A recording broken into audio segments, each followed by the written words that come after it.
শীতের শেষ দিকে এসে বাড়ছে বিদ্যুতের চাহিদা, যা আরও ঊর্ধ্বমুখী হবে রমজান ও গরমের সময়ে।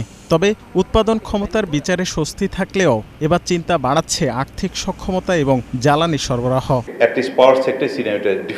নির্বাচনের ঠিক দুদিন আগে এ নিয়ে আয়োজিত সংবাদ সম্মেলনে বলা হয় 14,000 কোটি টাকার বকেয়া রয়েছে তেল ভিত্তিক কেন্দ্রগুলোতে, যার মধ্যে 5,000 কোটি অন্তর্বর্তী সরকারের আমলে। এই খাতের সংগঠন বিপ্পার সভাপতি জানান, বিল পরিশোধ করা না হলে সম্ভব হবে না নিরবচ্ছিন্ন সরবরাহ।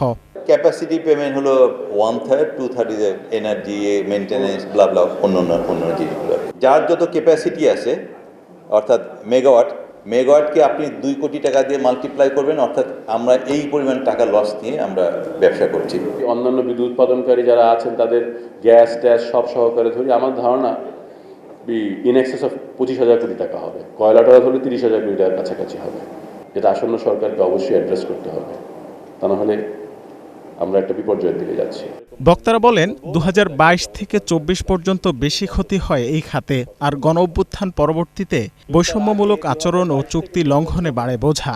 পরিস্থিতি সামাল দিতে অবিলম্বে অন্তত 60% বকেয়া পরিশোধের দাবি জানানো হয়। বিদেশি কোম্পানি একটাও কিন্তু পেমেন্ট বাকি থাকে না, ওদের আমরা বাকি দেখেছি 3 থেকে 4 মাস, 2 থেকে 3 মাস।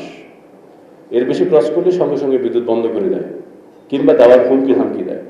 আমরা তো হুমকি ধামকিও দিতে পারি না। 9,000 কোটি টাকা এক বছর আগে ছিল, এখন 14,000 কোটি টাকা। 2 দিন পরে যখন নতুন গভর্নমেন্ট আসবে তাদেরকে 14,000 কোটি টাকা আমাদেরকে দেওয়ার জন্য তাদের একটা প্রেশার থাকবে। বিএনপি গভর্নমেন্ট আসুক, জামাত গভর্নমেন্ট, তারা যেন মনে না করে আমরা তাদেরকে ফার্স্ট পজিশনে ফেলে দিলাম, বিকজ এটা তাদের প্রবলেম না, এটা এই যে এক্সিস্টিং যে গভর্নমেন্ট তারা এই জিনিসটা করে গেছে এবং আমরা আগাম আপনাদের মাধ্যমে এই মেসেজটা দিতে চাই।